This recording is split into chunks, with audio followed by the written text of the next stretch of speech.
this unit is dedicated to chemical reactions or chemical changes. So the first thing that we need to do is actually identify and explain what a chemical change is, describe evidence of a chemical change, and then have me show you how we actually represent that chemical change in this class. So the first thing, what is a chemical change? A chemical change changes the identity of a substance.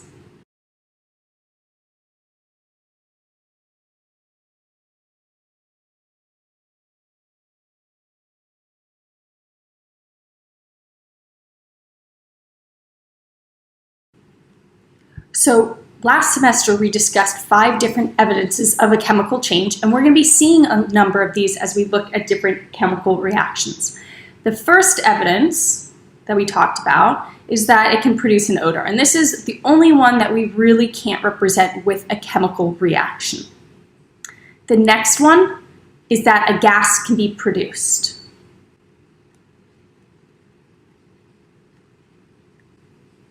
And what we would observe if a gas was produced, we would observe bubbles. Okay? The third is that a solid could be produced.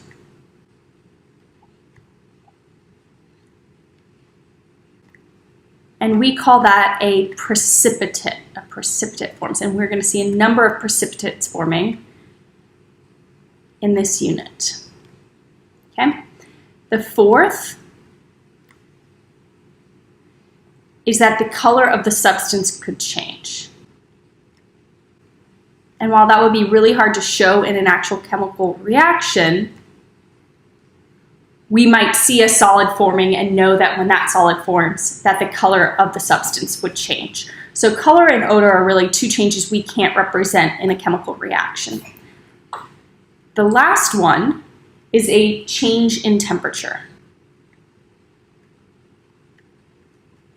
Okay? And if the temperature of your solution in your reaction increases, that's because you have an exothermic reaction, meaning heat is leaving the reaction. And so what we actually experience as experimenters is an increase in temperature. Okay? If instead the temperature decreases, then it is an endothermic reaction. The reaction itself is taking in heat. And so as a result, it's taking in heat from its surroundings. So if you were to measure the temperature of the solution, the surroundings would actually decrease. Okay, so those are your 5 evidences of a chemical change. Now let's actually start working with chemical equations. So obviously this is not a chemistry example, but I wanted to show you explain a couple of things in everyday terms. So the first thing that I wanted to talk about was what these are called and what these are called. Okay? These are my reactants. So that is what goes into the reaction to begin with before they're allowed to react. And your products are what are formed, what are produced. Okay? A couple of other things that you will see. So I'm going to represent tires with a T and let's say the body of the bike with a B. Okay? So notice I have 2 separate tires here. So I'm going to represent that with a 2T. And the 2 in front tells me I have 2 individual tires. Now, if those tires were connected to each other, if they are actually attached, the way I would represent those tires would be T with a subscript 2. So that's one thing for you to note. This right here is a subscript. And it is used to show or to imply that the atoms that it's referring to are attached, while this right here is a coefficient. And lets us know that, hey, they are not actually chemically attached to one another. Okay? So 2 tires that are not attached to each other react with, let's say, the body of a bicycle to produce, so that arrow means to produce. Well, what do you have? You now have the body of a bicycle and 2 tires that are now attached to the bicycle. So it's going to be subscript 2. So you could have written, obviously this is a made up example, but be T2 or T2B doesn't matter for this question. Okay? So that is what a chemical reaction looks like. Okay? So what is the difference in this example problem? What is the difference between Cl2 and 2 Cls? Okay, well, in Cl2, you're going to have 2 chlorine atoms that are chemically bound together, just like the tires were in your products. In 2Cl, you'll have 2 individual chlorine atoms. Okay? All right. Some other things that you will see when you're looking at a chemical reaction, you will see different states of matter. So let's talk about them. If you see an L, that means you have a liquid. And the important thing for you to know is that that liquid is going to be a pure substance. So what do I mean by that? It will be, for example, it could be a compound, it could be water. Okay, it could be bromine. Right? Anything that is a pure substance, just either one type of compound or one type of element. To which you say, well, okay, wouldn't it always be that? No. So the other state of matter you could have would be aqueous. Okay? And an aqueous means that you have a solution. Or as we called it last semester, a homogeneous mixture. So for example, if I take salt, NaCl, and I dissolve it in water, that is now an aqueous solution. Even though it looks liquid to you, because it is now a mixture, because I took one compound and dissolved it in another, I have a mixture, it is now an aqueous solution. Okay? The next state of matter, G, stands for gas. I don't think I need to explain that one. And then S stands for solid. So those are the 4 states of matter that you will see in this class. All right, in this section, in these notes, we're going to practice balancing. Now, some of you might have a lot of experience with balancing. Some of you might not have any. That's perfectly fine. I first wanted to explain why we balance chemical reactions before I actually gave you some examples. So we balance chemical reactions in order to follow the law of conservation of matter. So let me write it out and then I'll explain it.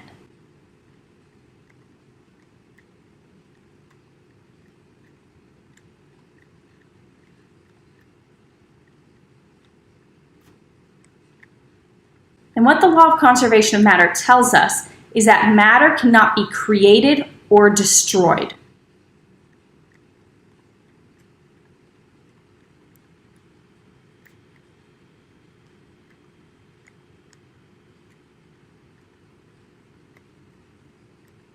So what exactly does that mean? Well, let's look at an example.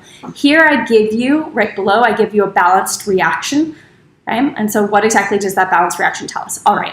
So if you notice for hydrogen here, I've got a 3 coefficient and a 2 subscript. So I have in order to determine the number of atoms that I have of hydrogen, I'm going to take a 3 and I'm going to multiply it by 2. So I know I have 6 hydrogen atoms.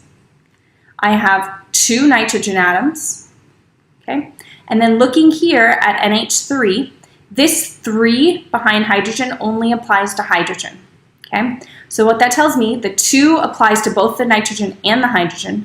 So I have 2 nitrogens, because the nitrogen doesn't have a subscript, and I have 6, because 2 times 3, hydrogens. So what the law of conservation of matter is telling me is that I cannot create or destroy atoms. So if I start with 6 atoms of hydrogen, I have to finish with 6 atoms of hydrogen.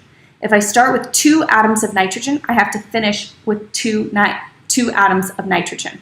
Okay? So that's why we balance. Now, the only way to balance, you cannot change your subscripts, right? So this subscript's here, this subscript's here, this subscript here. You cannot change those because by changing those, you are actually changing the identity of the substance, which you are not allowed to do. So instead, the only way to balance is to use coefficients. So these here are the coefficients that I was able to add in order to make sure that my reaction was balanced. Okay, so let's look at a couple of examples. For example 1, okay, I'm going to go through and explain my thought process. All right, I first look, I've got 1 silver on my reactant side. I've got 2 silver atoms on my product side. So I know I'm going to have 2 silver atoms on my reactant side, so I'm going to put a 2 here. Okay, now what does that mess up? Well, that messes up my iodides because now I have 2 iodides. Okay, and I have 3 iodides on my product side.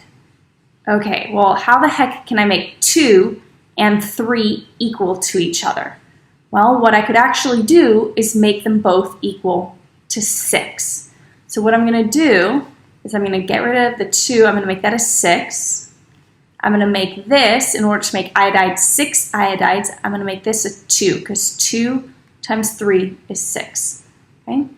Let's go back and see what I messed up this time. I have 6 iodides, I'm good. Now I have 6 silvers, and on my product side I only have 2 silvers. So what I'm going to have to do is put a 3 in front, and that'll give me 6 silvers. So I'm good there. For iron, I've got 2 irons on my reactant side, and I've got now 2 ions on my product side because I put a 2 coefficient. Okay?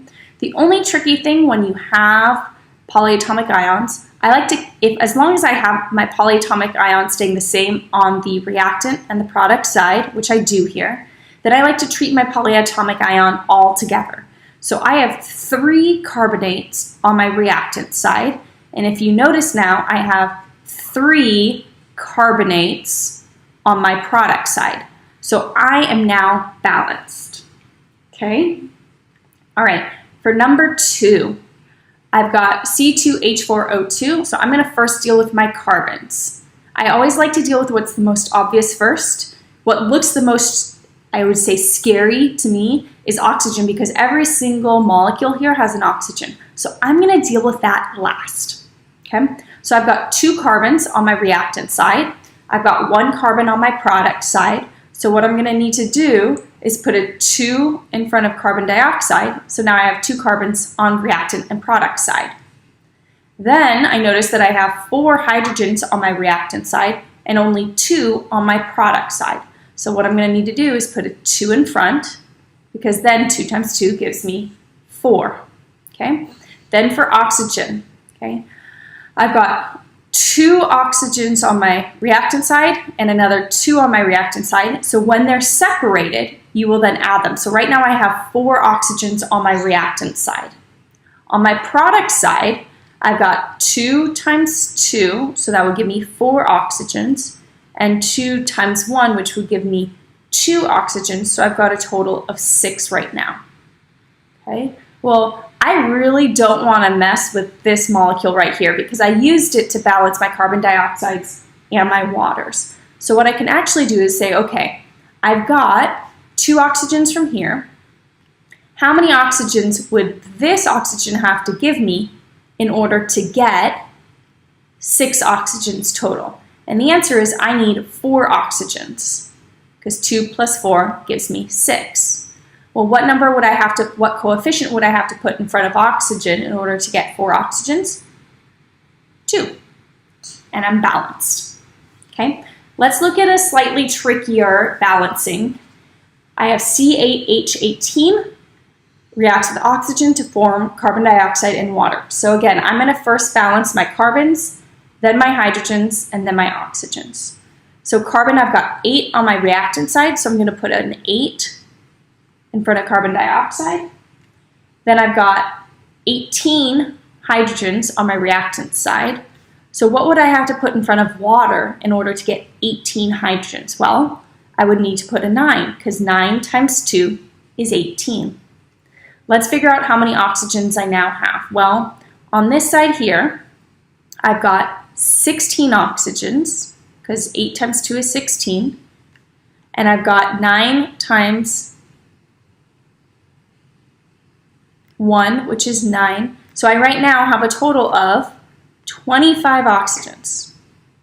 Okay, so this is the only thing that contributes oxygen, and I need it to be 25. How in the world can I make that 25?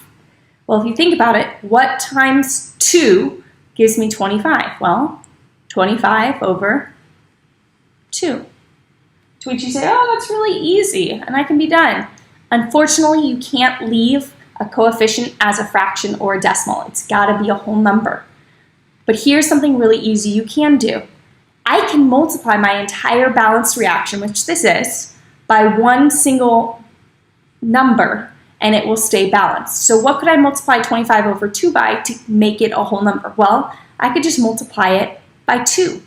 So this is there's an implied 1 for your C8H18. So now that's going to become a 2. I'm going to multiply 25 over 2 by 2, so that gives me 25. 18 by 2 gives me 16, and 9 by 2 gives me 18. Okay?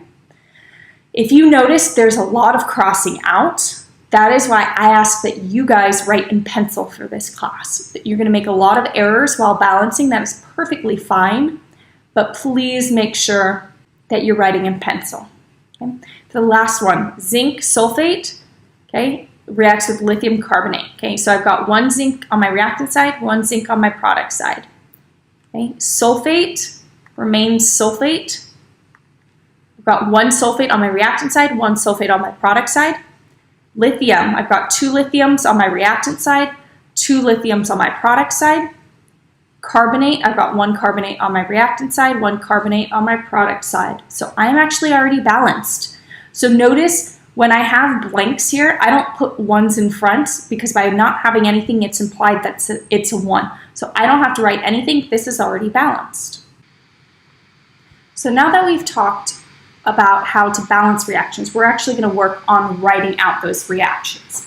But before we can do that, I need to explain this one concept, which is diatomic elements. Now, these are elements that cannot exist by themselves, okay? And they include nitrogen, oxygen, fluorine, chlorine, bromine, and iodine, and then hydrogen. So notice I made a 7, I'll write these out, I made a 7 on the periodic table, okay? There are a total of 7 elements that are diatomic, including hydrogen. And so what that means is if you are writing a reaction and I say, oh, fluorine gas reacts, you wouldn't just put F, you would put F2. And that's because fluorine by itself is not stable. So these 7 elements are not stable by themselves. Okay, so with that in mind, let's actually work on some practice. All right, so we're going to write out our formulas for these reactions and we're going to make sure to balance them. It tells me sodium hydroxide reacts with iron 2 chloride to form sodium chloride and iron 2 hydroxide. So yes, we're going to be working on writing out our formulas again. So sodium hydroxide, to write that formula, I need to cross my charges. So sodium has a +1 charge, hydroxide is -1, okay? And so when I cross my charges, I get NaOH. So I'm going to write this over here. So NaOH is one of my reactants. One of my other reactants is going to be iron 2 chloride. Okay? Chloride is Cl with a -1 charge. So when I cross my charges, I get FeCl2. Okay? That produces sodium chloride. So Na has a +1 charge. Chlorine has a -1 charge.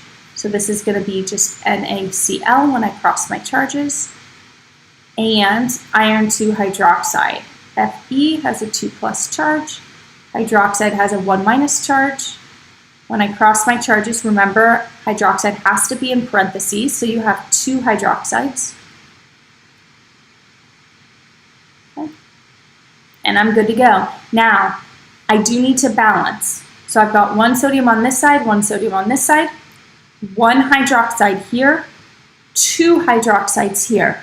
So since I have 2 hydroxides on my product side, I need to put a 2 in front of sodium hydroxide, which is going to mess up my sodiums. Now I have 2 sodiums, so I need to put a 2 in front of NaCl. Okay? I have 1 iron on my reactant side, 1 iron on my product side, 2 chlorines on my reactant side, and now 2 chlorines on my product side. So I am balanced, and that is your first reaction, taking it from words and converting it into chemical formula. All right, let's look at the next example. Sodium chloride reacts with fluorine gas to produce sodium fluoride and chlorine gas. All right, sodium chloride. So sodium has a +1 charge. Remember, I'm crossing charges because these are ionic compounds. Chloride is 1-, so this is going to be NaCl. Reacts with fluorine gas. Remember, I had noted that fluorine is one of your diatomic elements. It cannot exist by itself. So instead of just writing F, you're going to have to write F2. Now notice for NaCl, Cl can exist as just Cl. You don't need to have a subscript 2 here because it's not by itself. It's got sodium with it, okay? That's going to produce sodium fluoride, so Na has a +1 charge. Fluorine has a 1- charge. So when I cross charge this, that's just going to be NaF. And chlorine gas, which is going to be Cl2 because it is diatomic. It's one of my 7 diatomics. Now I just need to balance. I've got 1 sodium, 1 sodium, 1 chlorine, 2 chlorines on my product side. So I need to put a 2 in front of sodium chloride. That now gives me 2 sodiums on my reactant side. So I've got to put a 2 in front of sodium fluoride on my product side. Now I've got 2 fluorines on my reactant side, and now I have 2 on my product side. So I am balanced.